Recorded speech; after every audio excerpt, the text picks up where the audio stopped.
et en forme complète. Oh, voilà. Bonjour Nassim, Bonjour, ça va? bonjour la France, bonjour Bonjour Inès, Nassim. Bonjour. bonjour la francophonie, je veux dire. Ouais, on a beaucoup Ouais, de Français, Québécois, de Belges, de Suisses, du Luxembourg et de partout dans le monde. Ouais. ouais, de partout dans le monde. On est Ouais, aussi sur Facebook, africain. africain, bien sûr. Ouais. Comment ça va Nassim? Ça va? Et toi? Ça va Ça très va la bien. France? Ça va, ça va, ça va. Tu sais, la France c'est toujours chaud, il se passe toujours plein de trucs. Ouais, Euh, ça bouge. ça bouge. Alors, il y a plein de trucs à dire aujourd'hui. On est content de te voir. Ça faisait quelques Ouais, semaines qu'on t'avait pas vu en français. Et là, il y a ouais, plein de choses. Tu as travaillé dur sur l'article que vous allez sortir avec Olivier Alirol, docteur Olivier Alirol. Alors, tu peux parler de ce que tu veux, mais tu pouvais commencer par ça. ouais. Ouais, on a mis L'extrait. l'extrait sur notre site web et aussi sur un serveur au CERN. Et donc, les gens peuvent le voir. Et on peut en discuter. Il y aura peut-être des questions. Il y a peut-être des gens qui écoutent qui ont lu l'abstrait dans les derniers jours. Et il y a aussi Thrive qui a été mis sur le marché. Ouais, Et tout try ça. 2. Ouais, Thrive 2, ouais. Et donc, ça a été très occupé. Et puis, je travaille sur le papier jour et nuit avec Olivier pour finir le plus tôt possible. Aujourd'hui, en fait, on a résolu des équations fantastiques. Je suis très, très content des résultats. Et donc, ouais, super. D'accord. Alors, ouais. Moi j'ai posté une traduction de l'extrait sur Ah, ma page super. Facebook. Merci. Donc, pour ceux qui veulent le voir. Euh, je vais amener des gens après. Là, vous pouvez poser des questions un petit peu plus personnelles si vous voulez à Nassim, enfin sur ce que vous voulez. Parce qu'il y a déjà eu beaucoup de questions de poser auxquelles on a répondu. Donc là, je dis aux gens, vous pouvez poser d'autres questions que je vais relayer. Mais juste pour nous dire ce que c'est un petit peu cet article, de quoi ça parle. Ah, ouais. Alors,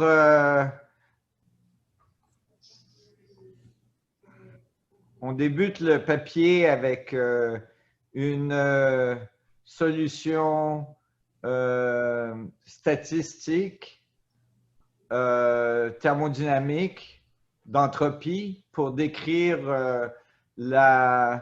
l'entropie du système qui génère éventuellement, à partir des formules thermodynamiques, le phi euh, que j'avais identifié dans le papier de la masse holographique de 2012. Et donc, ce ratio holographique sort naturellement de la thermodynamique, la statistique, qui nous donne la masse du proton et la masse de l'électron. Donc, très précisément, qui nous donne ces valeurs pour le rayon aussi, donc le rayon et la masse. En fait, le rayon de la sphère holographique qui échange de l'information dans l'espace-temps dans cette région, donc thermodynamiquement produit la masse. Et donc là, on a un mécanisme fondamental pour la production de la masse ou la production d'énergie, on pourrait l'appeler, dans l'univers. Et, et là, à partir de là, on applique des règles de power. Des règles de Olivier. puissance. Des lois de puissance, ouais, des lois de puissance, ouais, ou des lois d'échelle. et on applique donc une première loi. Et la première loi qu'on applique, ben là, je vais être un peu flou parce que c'est pas publié encore. Mais les premières lois qu'on applique sont reliées à la solution de l'espace-temps d'Einstein et sa relation avec le domaine quantique. Et donc, c'est la gravité quantique. Et on l'applique à toutes les échelles.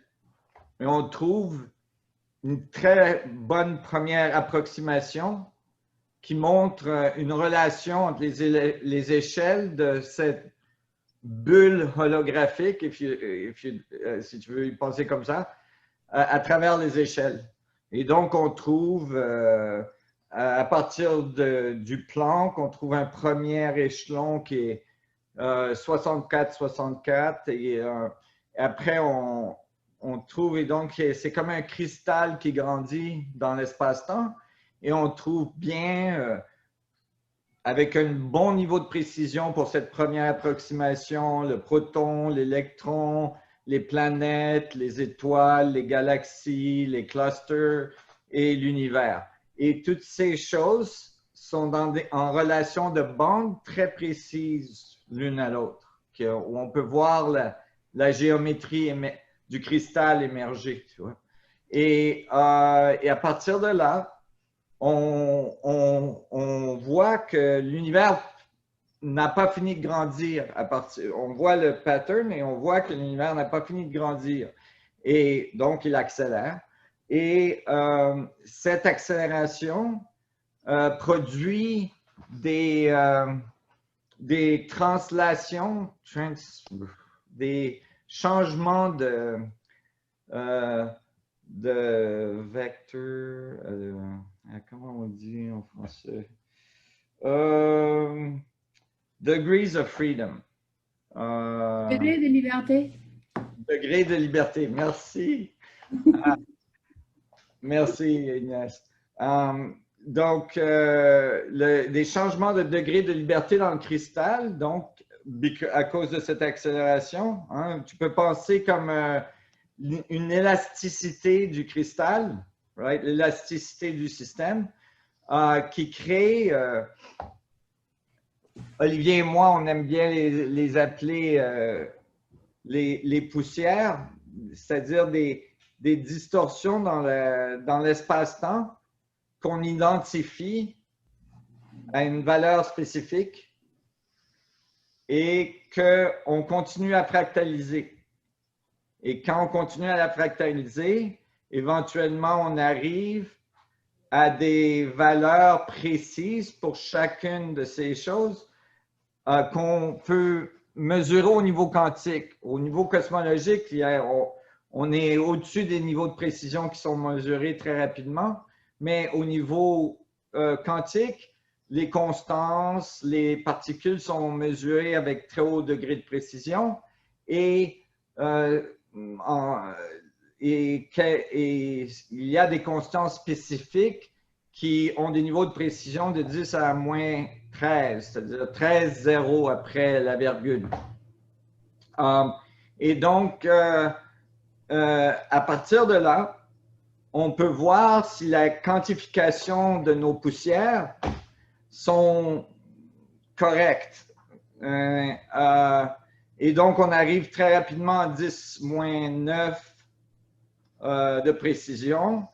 Et éventuellement, on arrive à 10-12 et 10-13 sur toutes les constantes et les unités fondamentales de la physique, qui est les unités de Planck, qui sont en ce moment connues qu'à 10-5. Alors, l'unité de Planck est connue à 10-5. Ça veut dire avec 5 décimales après la virgule. Oui, et la raison, alors, sur ce chemin que je viens de décrire, hein, un pas dans le chemin, on peut donner pour la première fois en physique une solution analytique à la gravité. C'est-à-dire qu'on sort la gravitational constant, la constance de la gravité, analytiquement. Ça, en ce moment, ce n'est pas le cas. Elle est mesurée en laboratoire et elle est mesurée que à 10-5.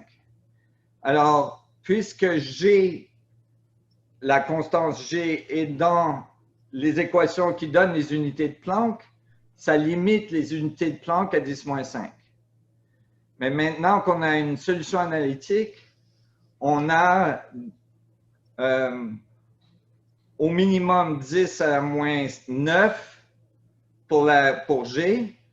Et on est en train de... Ouais, on peut aller jusqu'à 10 à la moins 12.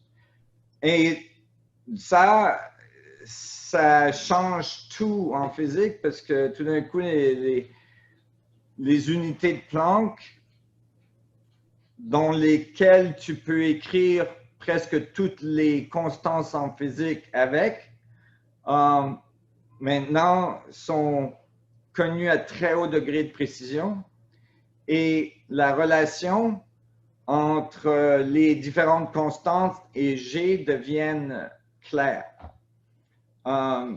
Et alors qu'il n'était pas clair avant.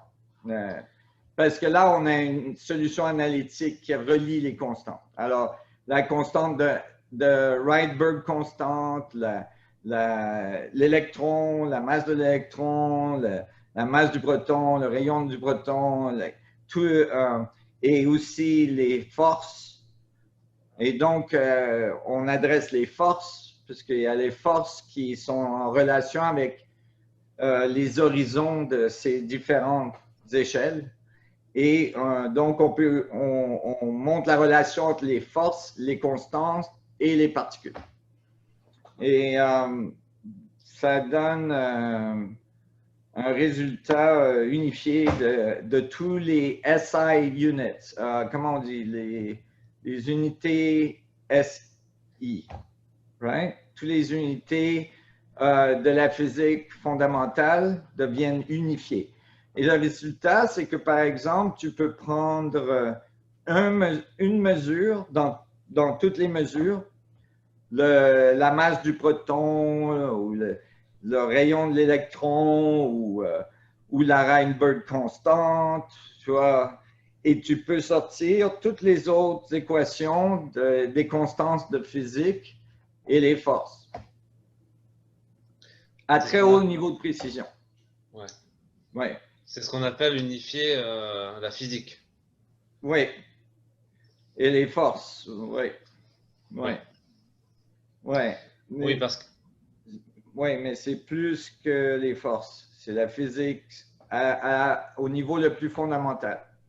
Oui, parce que vous utilisez des unités de Planck dans vos calculs, donc qui sont les plus petites unités de notre univers. Donc, effectivement, ça va donner les résultats les plus précis, vraiment très très précis. Et en plus, si vous arrivez à repréciser la définition des unités de Planck, donc là, ça va donner des résultats très fins, mais en plus très précis dans leur valeur chiffrée, quoi. Oui, puis aussi, ça nous montre la géométrie du système. Tu sais, que l'univers est organisé, tu sais que c'est... Mais tu sais... Que c'est pas aléatoire. Géométriquement, Ouais. Et dans votre papier, vous n'avez pas parlé justement d'une structure géométrique cubique? Oui. Dans l'univers? La première approximation est faite avec un cubique centre cubique qui décrit l'exponente du cristal quand il grandit à travers les échelles. Ok. C'est pas. Moi, je pensais que la structure cristalline du cristal, la structure atomique, était de forme hexagonale et tétraédrique. Oui, elle est. phase cubique, c'est des tétraédrons. D'accord, ok. Mhm. Oui, ça dépend comment on les met en fait. Oui, oui. D'accord, ok. En fait, la métrique, elle passe de phase cubique à phase centric. Elle passe d'un point singulier au centre à un point sur les faces. Oui, oui. Alors, tu peux penser que à partir de ça, quand il passe du centre aux faces, Olivier, tu m'envoies un cube octaédron.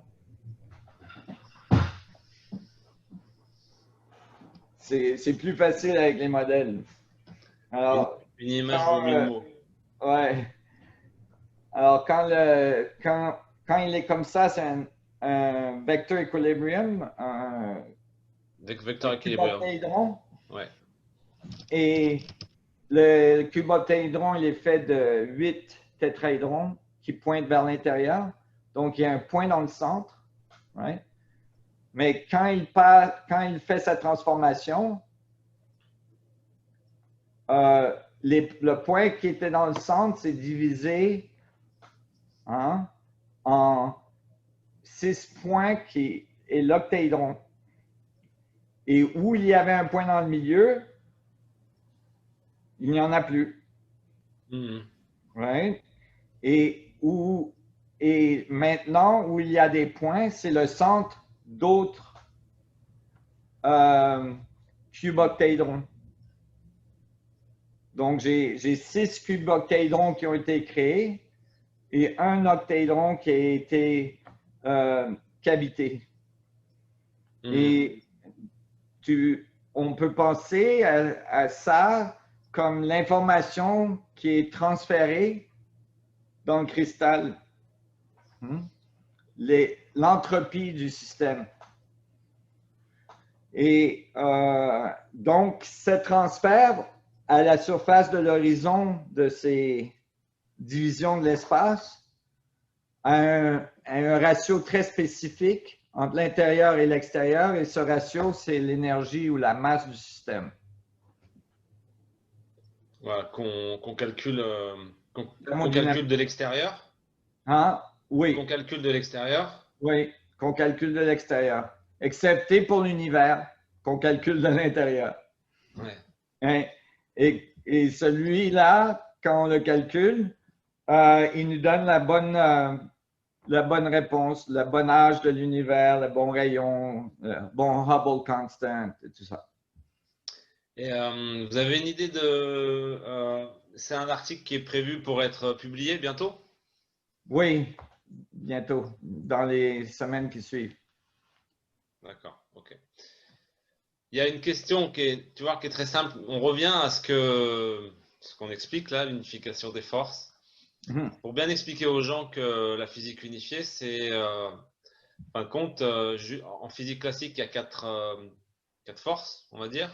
La gravité, l'électromagnétisme, la force forte et la force faible.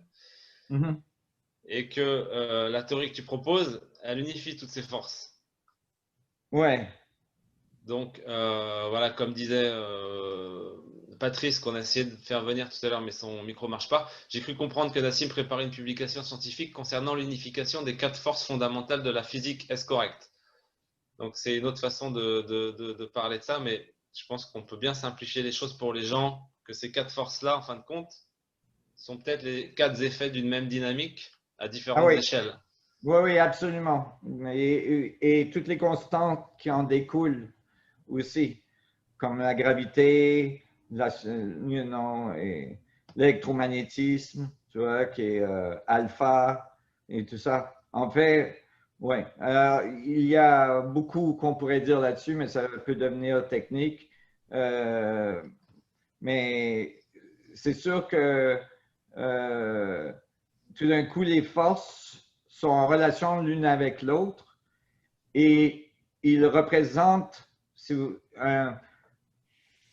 une analogie qui peut être faite, c'est une analogie à un plasma qui a des pressions partielles de différents gaz. Et que ces pressions partielles représentent des énergies potentielles que nous appelons des forces. Alors, imaginez le Planck plasma, qui est la fluctuation du vide dans l'espace et qui oscille et qui donc a différentes fréquences d'oscillation qui créent des interférences avec lui-même, qui produit des bandes spécifiques de division de l'espace.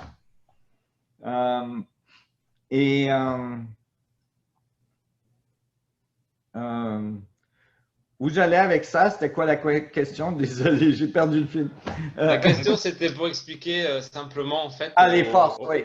Alors, donc, les forces, c'est cette division de l'espace, l'information qui passe dans cette division a des ranges.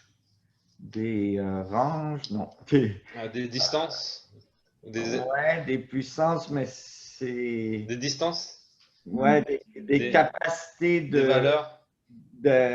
D'influencer, des capacités d'influencer à une distance différente. La force forte a une capacité d'influencer très fortement à courte distance et la gravité a une capacité d'influencer moins fortement à longue distance. Et quand on unifie les forces, on réalise qu'en fait, ça, c'est la même force à une différente distance de l'horizon thermodynamique du système.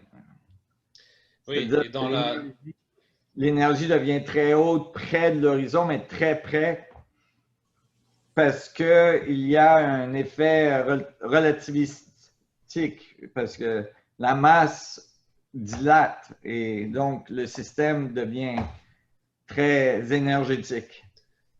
Intervalle, c'est quoi le mot intervalle? Intervalle. C'est les rayons d'action. Intervalle d'action, intervalle ou les rangs. Je suis en train de chercher sur le… Et la même chose pour la weak force. La force faible. La force faible et la force électro-faible, je sais pas. Oui. Et la force électromagnétique. Donc, à long range, on a la force électromagnétique. À short range, à court intervalle, on a la force électro-weak. Faible. Électro-fort, peut-être. Électro-faible. Et la force forte aussi qui est très… ouais. Un champ d'action très petit. Oui. Alors, les forces qui ont un intervalle petit sont au niveau quantique et les forces qui ont un grand intervalle sont au niveau cosmologique. Et les quatre sont reliés. Je vais donner une analogie. Évidemment, c'est en mathématiques et en physique, c'est plus élaboré que ça.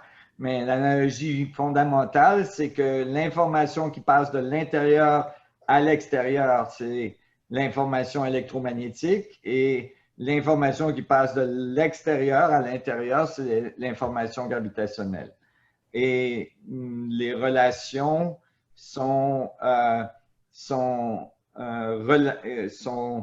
les relations de force sont relatives aux échelles auxquelles tu les observes.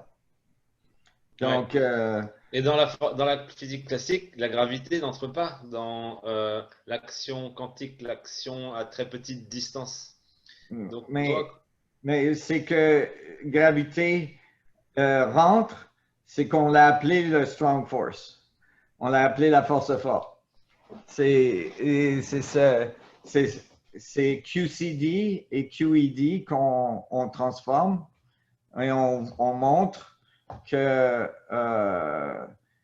c'est comme QED et QCD, c'est Perturbation Theory, les théories de perturbation. C'est très similaire, mais c'est un peu différent et ça donne les bonnes réponses. Qui est sans free parameter, sans paramètres libres, sans paramètres libres. C'est analytique tout le long. C'est pas. D'ailleurs, ça fait longtemps qu'ils cherchent quelque chose d'analytique pour QED et QCD. Électrodynamique quantique et l'autre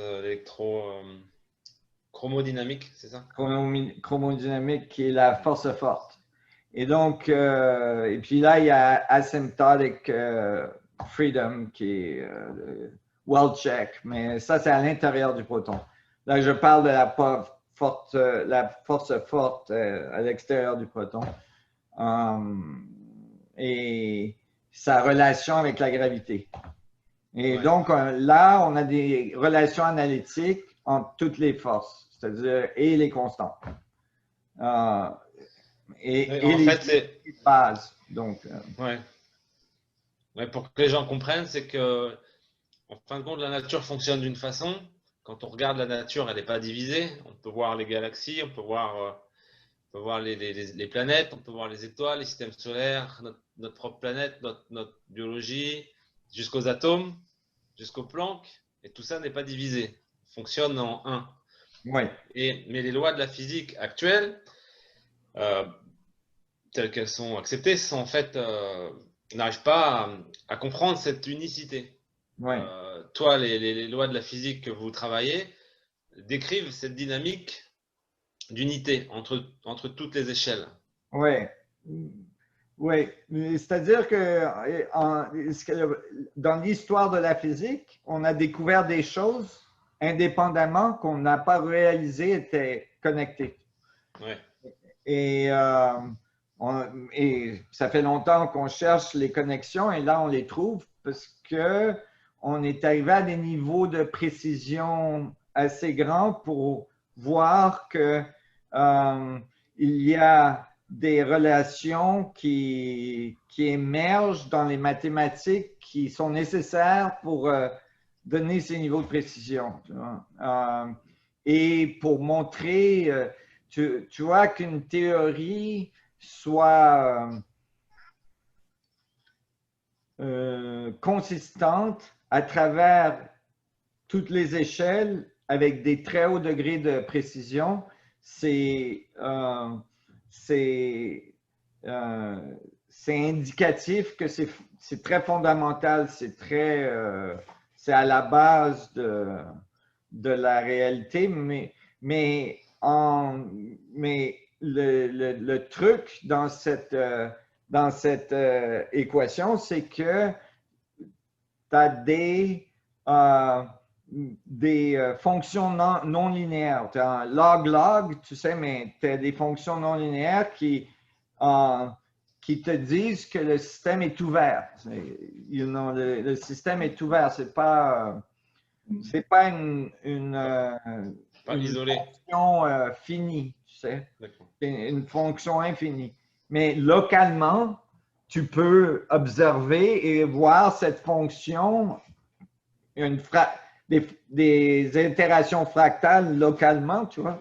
Mais la théorie est ouverte. Oui, parce qu'en fait, cette théorie, c'est l'aboutissement de quelque chose, de comprendre l'unification de la nature, mais c'est aussi le début d'énormément de choses, en fait. Dans la façon dont on va comprendre la nature, les travaux de recherche, les applications pratiques. Oui, les applications pratiques sont très attractive. Intéressantes. Intéressantes, oui. Pour dire le moindre. Oui. Ouais.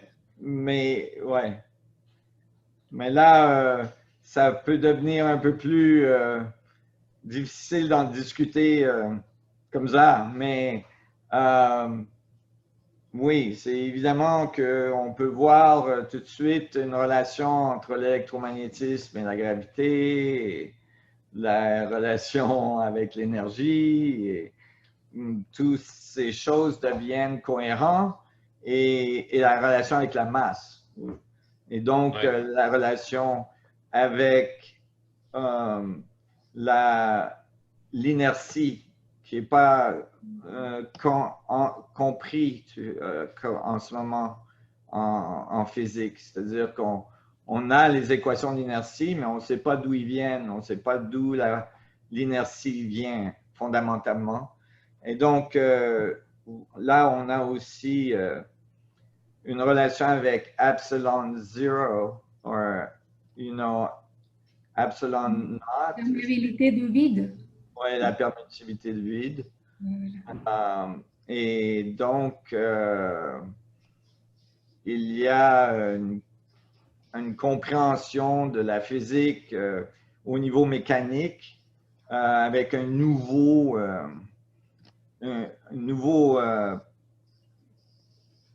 plus profond compréhension de comment cette mécanique émerge et fonctionne. Ouais, ça a beaucoup de profondeur. Ouais. Ça a des implications très profondes. Aussi pour la compréhension de la conscience, notre existence, tu sais, toutes les choses qui ont à voir avec l'information. Si on regarde juste au niveau d'information, mais même thermodynamique, tu sais, parce que nos corps sont à presque 100 degrés Fahrenheit, tu sais. Pas 100 degrés Celsius hein, pour les Français. Hein. Ouais. 37. Non, à 100 degrés Celsius, on ne se sent pas bien. Ouais. Pas trop. Jamais essayé. Ouais. Ouais, mais ouais. C'est une machine thermodynamique, le corps qui fonctionne 24 heures sur 24. Oui, exactement. Tu peux penser à ça comme un échange d'informations dans la structure de l'espace et des changements de coordonnées vectorielles dans l'espace pour créer un temps linéaire, tu vois, une évolution, comme l'information qui est imprimée dans la structure de l'espace sur une timeline, sur une ligne. Une ligne de temps. Oui, une ligne de temps, une géodésique, mais pas une géodésique exactement comme Einstein l'a écrit. C'est une géodésique comme Einstein l'a écrit, mais qui ne revient pas sur elle-même. C'est-à-dire qu'elle est modifiée quand elle revient.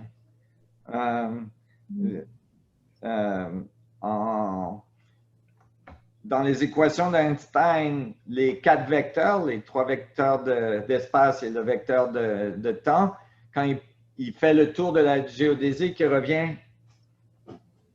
non modifié. Là, quand l'information est imprimée, les 4 vecteurs reviennent modifiés. Donc, c'est une spirale. C'est pas... Elle ne revient pas au même endroit parce qu'il y a une relation avec une autre rotation dans laquelle elle est embedded, you know.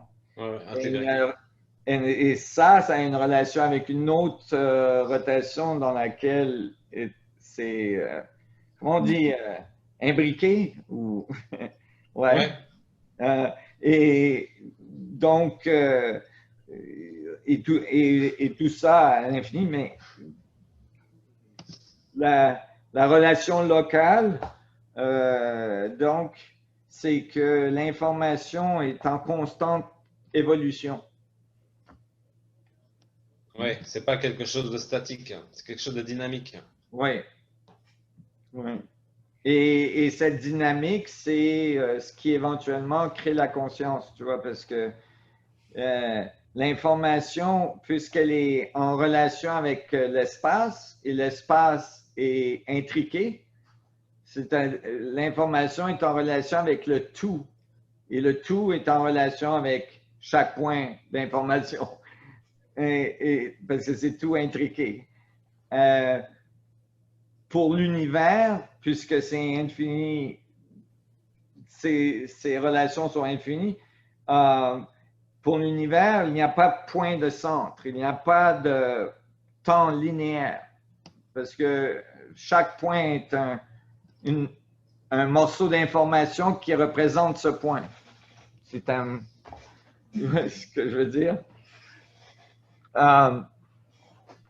Et le point qui représente ce point à une échelle est fait de plus petits points qui représentent les points sur ce point à une autre échelle, qui est fait de plus petits points qui représentent ces points à une plus petite et so on. Ça alors un peu la théorie de l'information. Oui, l'information est non linéaire. Et ça change beaucoup de choses. Oui.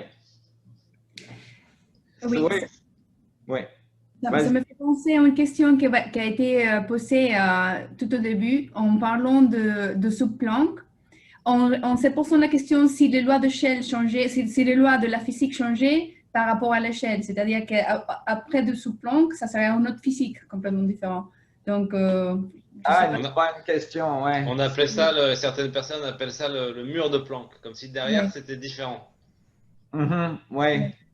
Non, nos équations montrent que c'est les mêmes physiques, c'est juste que c'est les physiques qui ne nous sont pas nécessairement accessibles facilement. C'est-à-dire que la vitesse de la lumière au sub-Planck, c'est 10 à la 40 fois plus grand que ce qu'on a ici. Alors, pour… c'est 10 puissance 40 fois la vitesse de la lumière, c'est ça? Ouais, ouais. Alors, pour le sub-Planck, le Planck, il est arrêté, tu vois, il est immobile. Hein? La vitesse de la lumière, c'est très, très lent pour le sub-Planck. Ça prend 13,7 millions d'années, milliards d'années pour traverser l'univers, tu sais. Mais c'est beaucoup plus… attends, milliards, moi je me mélange toujours en français. Il faut… milliard, c'est billion en anglais. Yeah, billion years, right? And so, mais c'est pas vite, tu sais. Pour le sub-Planck, la même distance, je pense qu'on avait calculé, mais il faut que je recalcule, je me souviens plus. Mais c'est dans l'environ, c'est à peu près 10 à la moins 27 secondes. Alors, pour traverser l'univers. Alors, le 13,7 billion years, c'est un peu lent, tu vois, comparé. Alors, vous pouvez imaginer que ça, c'est la vitesse de rafraîchissement de l'information dans l'univers. OK. Comme quand on rafraîchit son image, sa page Internet ou quand on fait une mise à jour. Oui, c'est ça. C'est très rapide bandwidth. You know, c'est là, ouais, la bande passante est très rapide. Ouais. Et il y a des mises à jour toutes les 10 puissance moins 27 secondes.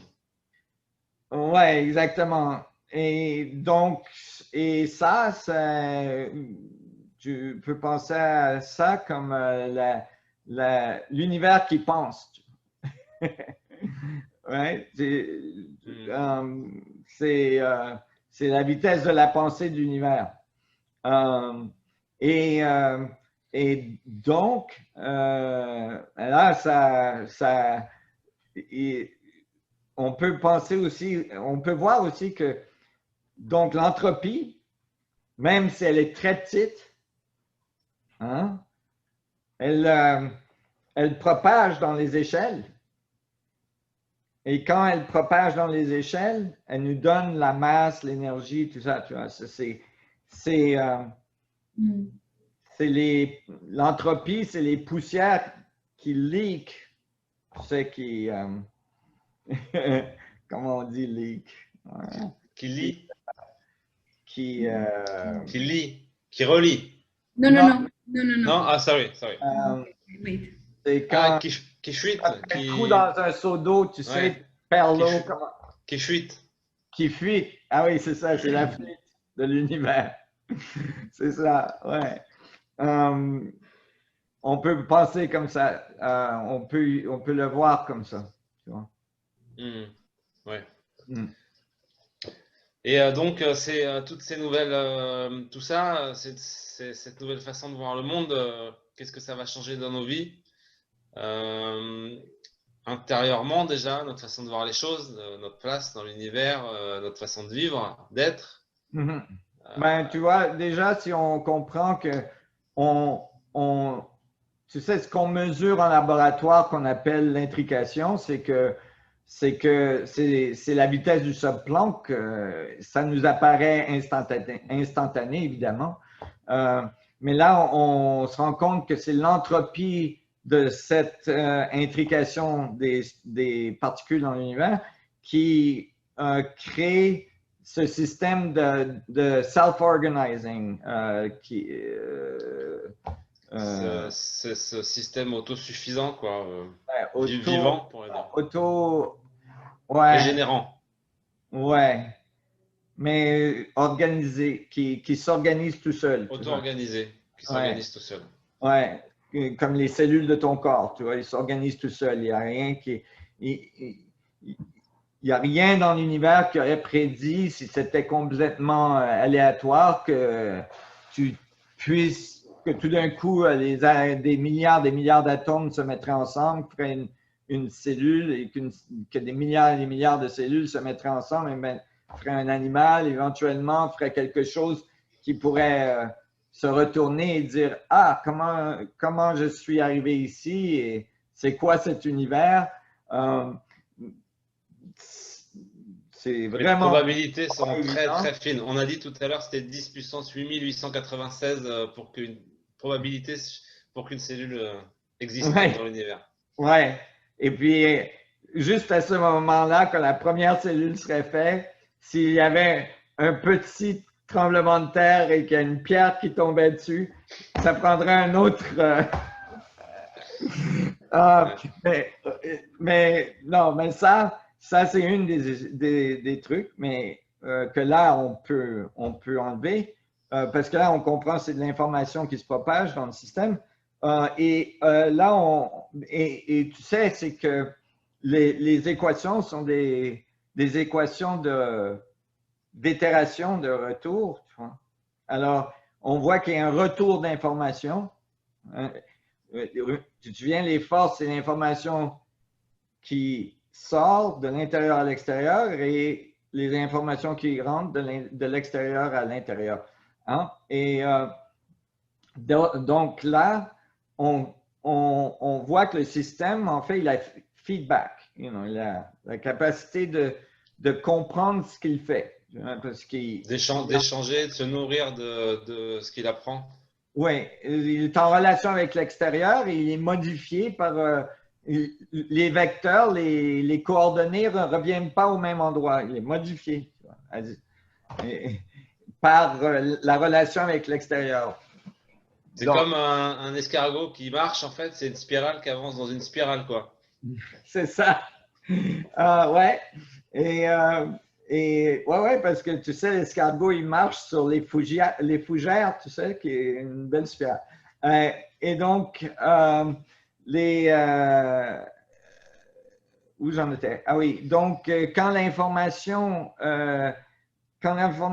devient de plus en plus cohérente, tu vois, parce que mais on le voit dans la nature, toute la nature adapte à son environnement. Tu vois, c'est comme ça que la nature se développe. Donc, on le voit clairement là. Et c'est un feedback qui fait que la nature se développe de plus en plus de façon de plus en plus complexe. Et on voit bien les fractales, tu sais, c'est beaucoup plus flou à ce niveau parce que là, on a monté des échelles et là, il y a plus de poussière, tu vois, il y a plus d'entropie, tu vois. Mais on voit encore les structures déterminées, fractales. Et donc, on voit que la nature donc, se développe à partir de cette information. Tu peux penser comme des branches fractales d'information qui sortent d'une surface, tu vois, que c'est la matière qui s'organise pour mettre un humain sur une planète, tu vois. Et elle s'est organisée avec cette information tellement bien qu'elle peut se déplacer maintenant, tu vois. Elle peut se déplacer et quand elle se déplace, elle obtient plus d'informations. Et ben là, elle peut se complexifier. Elle apprend à devenir de plus en plus complexe, de plus en plus avancée.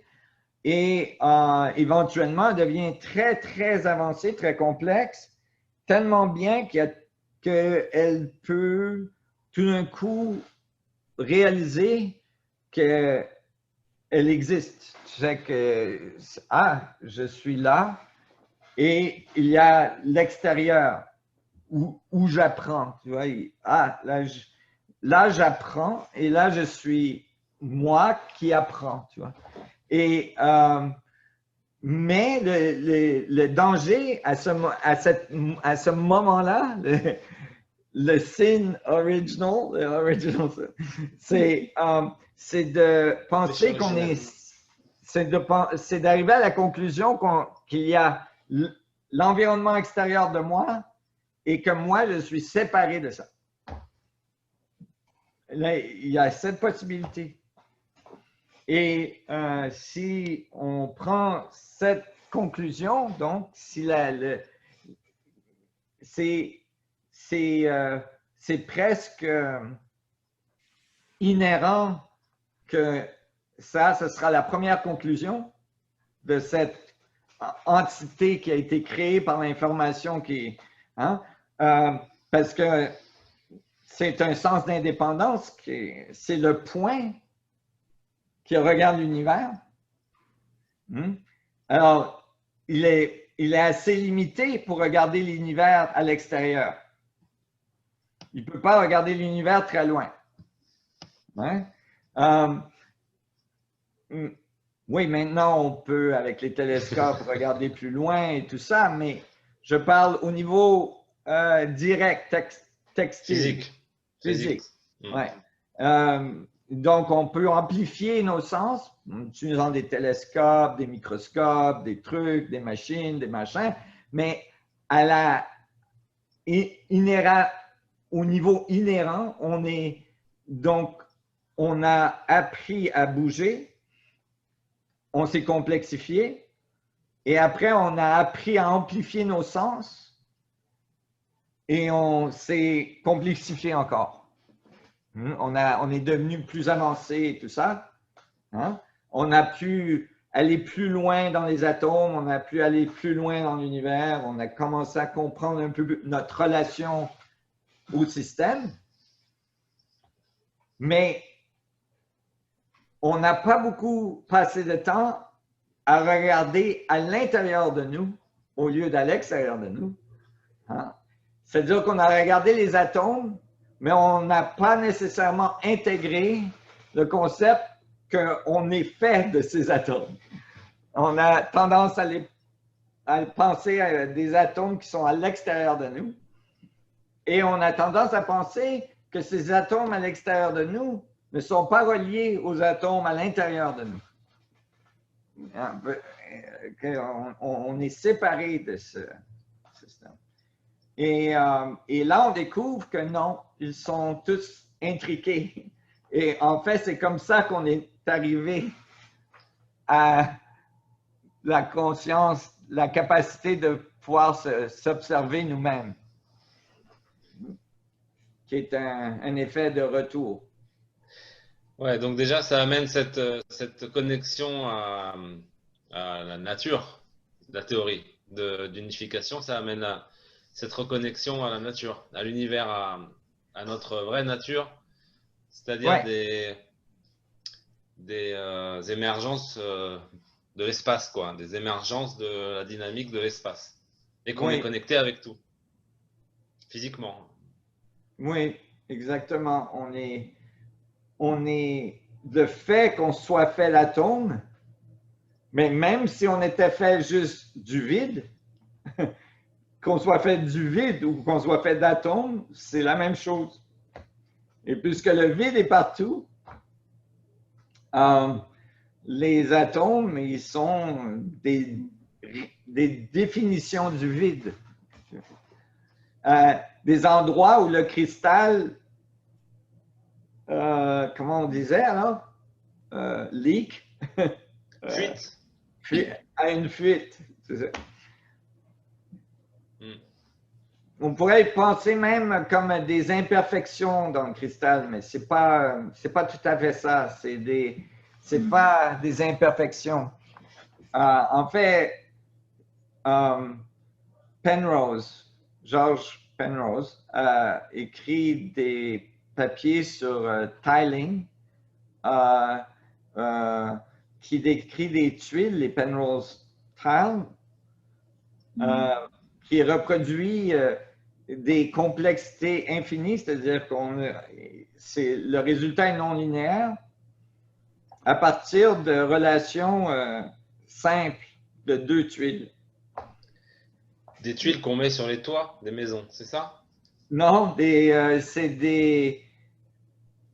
c'est comme un hexagone, non, un pentagone, tu vois, mais en deux pièces. Et sur le pentagone, c'est des parties d'un pentagone. Sur ces parties, il y a un petit dessin. Et il faut que la loi, c'est que il faut que le petit dessin soit continu. C'est comme une vague. Et puis, tu ne veux pas la casser. Right? Alors, quand tu mets les pièces ensemble, il faut toujours que la vague continue partout. Et ça crée une complexité infinie, c'est-à-dire que le pattern ne se répète jamais. Il y a un pattern, mais il ne se répète jamais. et cette relation, tu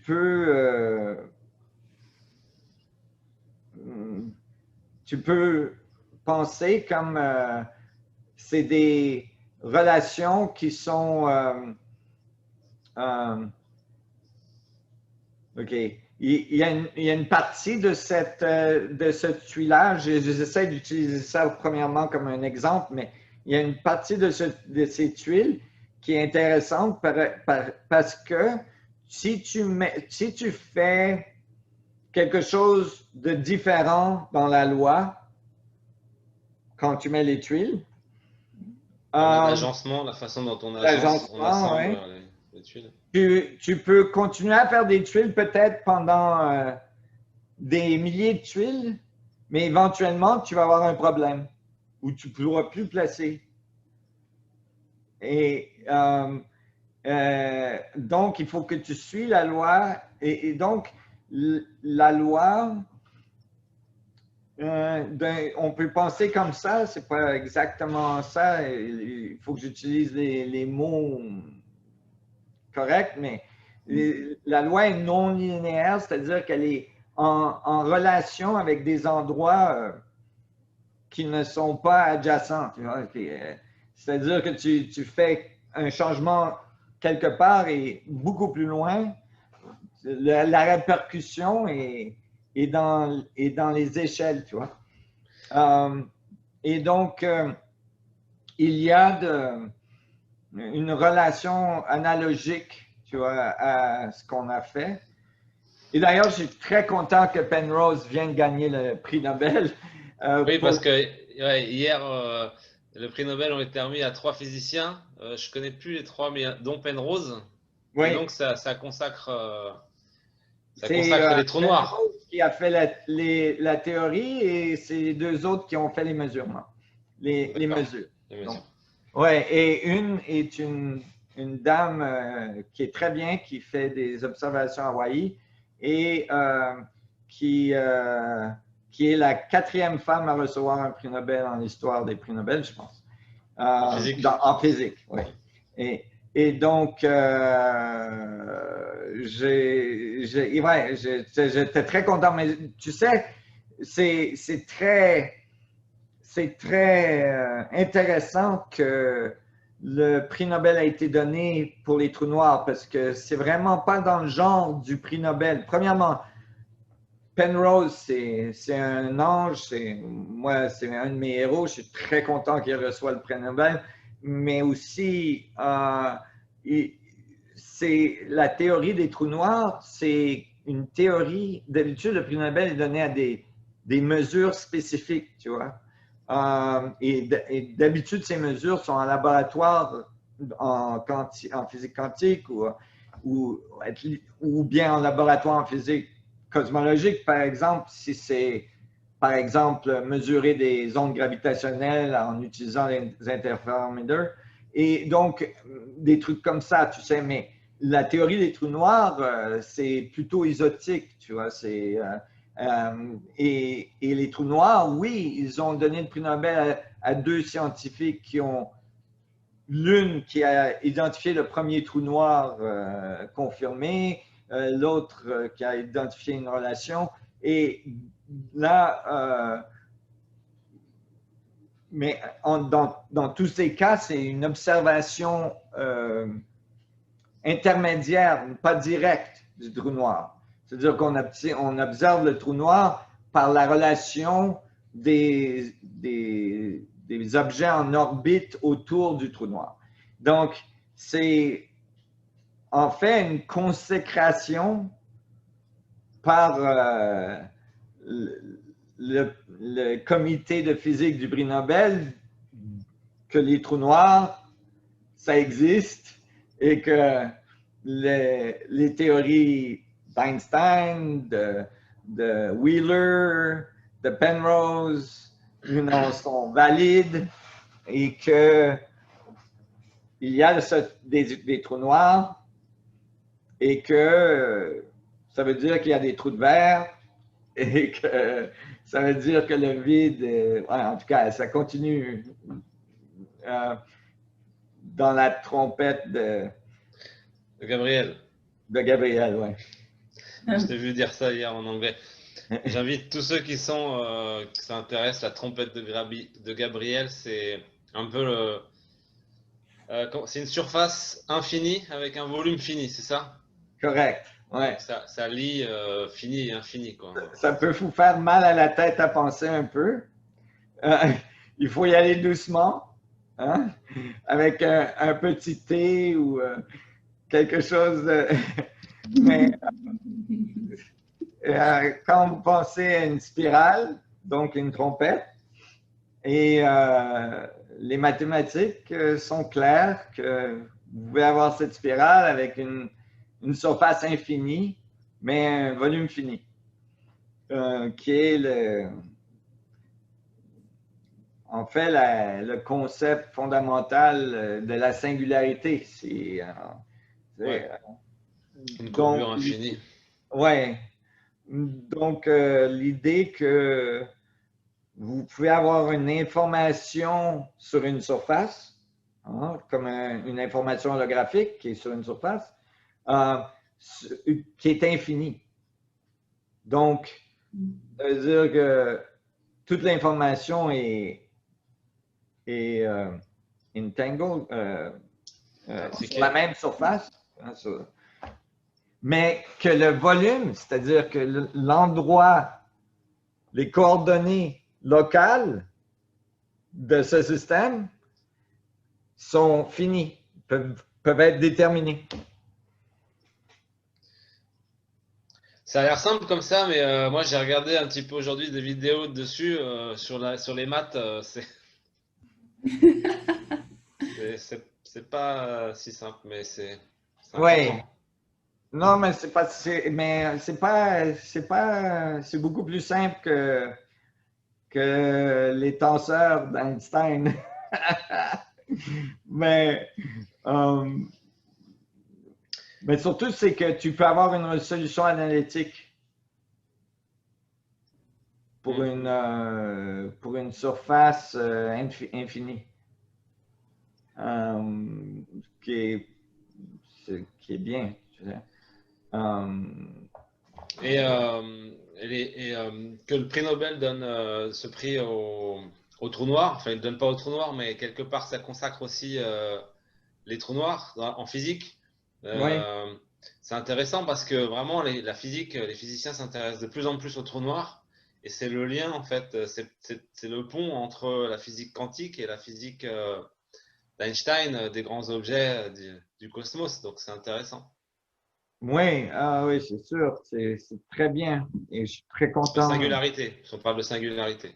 Oui, Gravitationnelle. parce que quand on parle black hole, trou noir, on parle singularité et on parle un point infini au centre qui, il y a une singularité à l'horizon et il y a une singularité au centre. La singularité à l'horizon est artificielle, ça vient de nos mathématiques.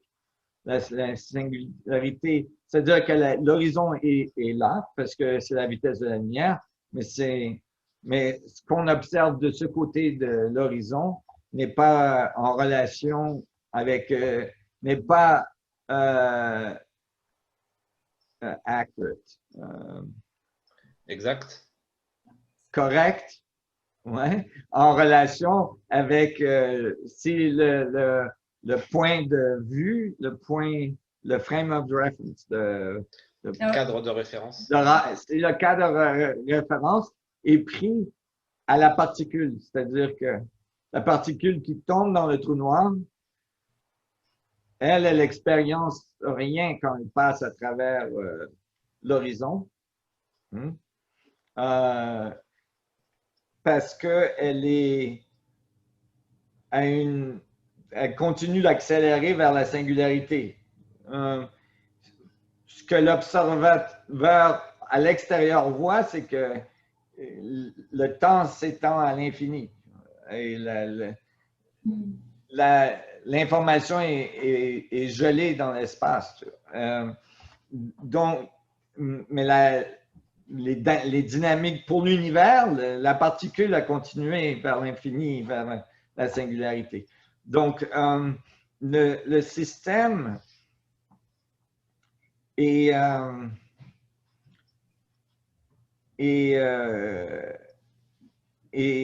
défini par un volume fini, mais à une surface infinie, parce que l'espace-temps continue à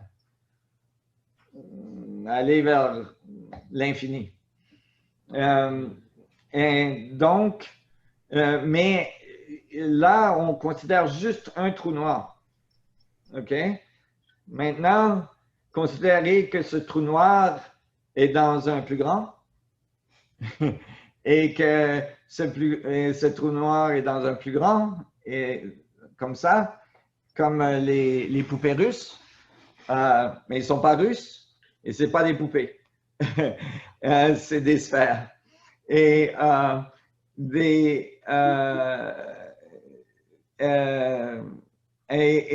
donc, vous avez un trou noir avec une singularité qui définit un point dans l'espace, hein, et qui définit un volume fini avec une surface qui est infinie puisqu'elle courbe vers la singularité. Hein. Alors, donc, ce n'est pas une sphère totale, c'est comme un tore. Ouais, c'est comme un tore fait de spirales qui tournent à très haute vélocité. Imagine un Bose-Einstein condensate. Imagine le plasma sur le Soleil. Tu sais? Le plasma sur le Soleil. Et tu sais, si tu regardes, il y a les trous noirs sur le Soleil, il y a les points noirs sur le Soleil. Si tu regardes près des points noirs, tu vois que c'est des grosses spirales immenses. Il y a des points noirs qui sont la grosseur de planètes. En fait, il y en a qui sont 13, 14 fois la grosseur de notre planète. Et c'est des grosses spirales qui tournent où les particules sont absorbées vers l'intérieur. OK?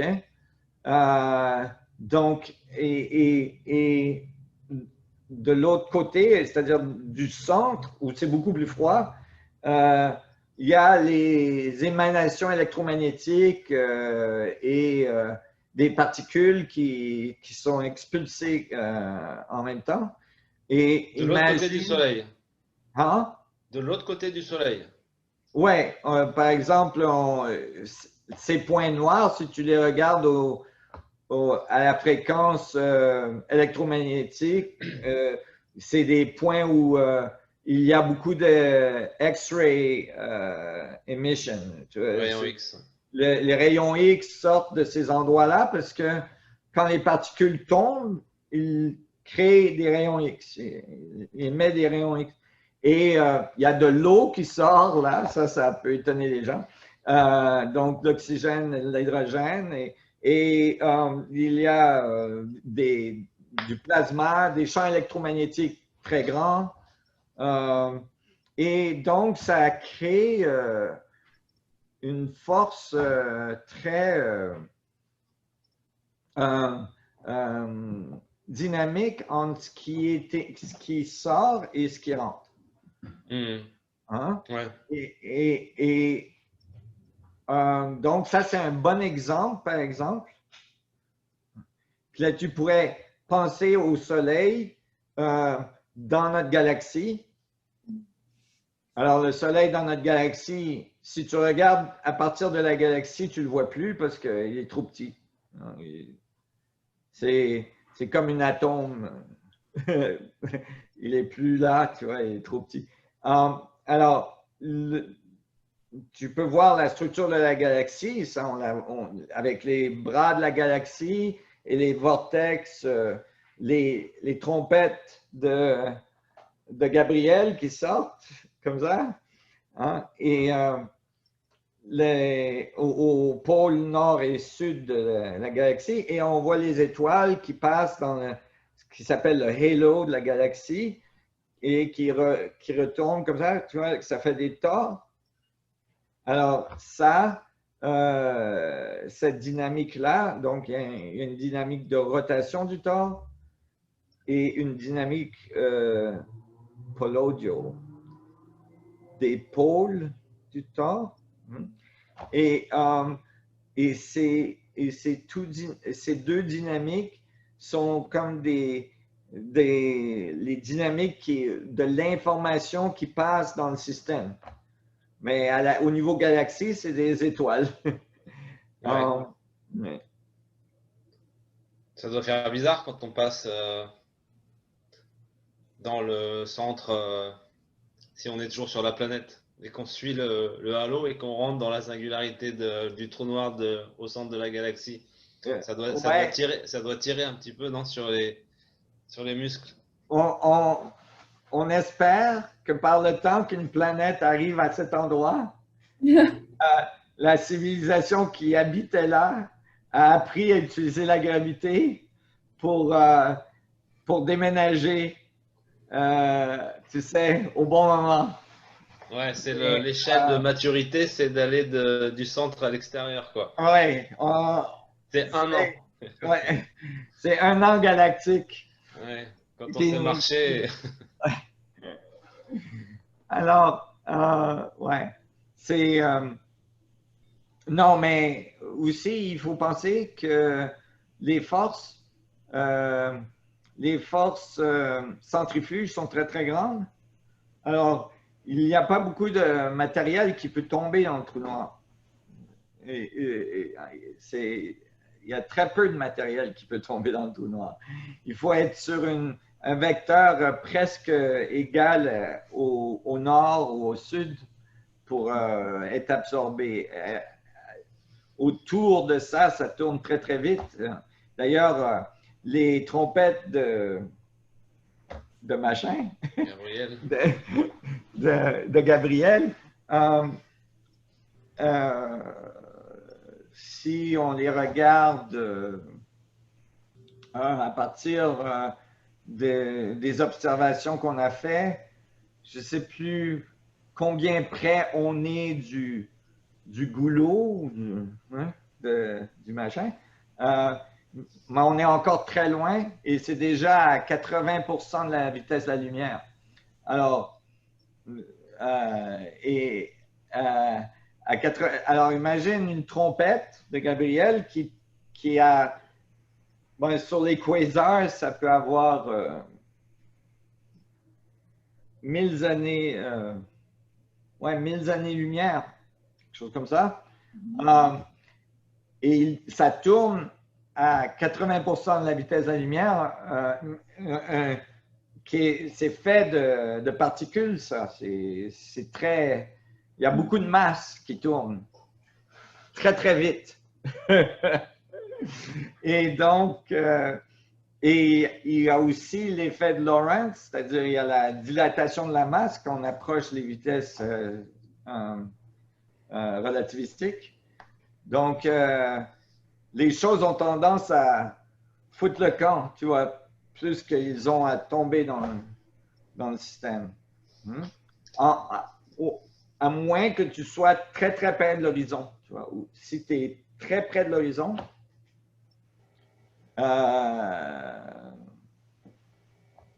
et donc, très près, ça veut dire au niveau de Planck. Si tu es au niveau de Planck de l'horizon, là, il y a beaucoup d'échanges de particules parce que il y a toute cette énergie qui tire des particules et d'énergie qui fait tomber les particules, qui est très forte maintenant. Et donc, là, il y a l'échange. OK. Mais arriver là, c'est très, très difficile. Ouais. Et donc, le concept que les trous noirs, c'est des monstres qui absorbent tout dans leur chemin, qui détruisent tout et qui arrachent tout. Et c'est pas toute l'histoire. It's not the whole story. C'est une petite partie de leurs effets. Oui, exactement. Et l'évidence pour ça, c'est que les galaxies existent. Parce qu'il y a un trou noir dans toutes les galaxies qui est très gros et les étoiles orbitent très près et on voit plein de matériel très près. Et il tourne super vite, mais il tourne et il est là et il n'est pas absorbé par le trou noir. Ouais, il y a même une zone habitable qui a été reconnue, des zones habitables pour les planètes autour du trou noir. Il y a des zones habitables pour les planètes qui ont été écrites mathématiquement à l'intérieur des trous noirs. Okay, et moi, ça c'est publié dans le mainstream, c'est pas moi.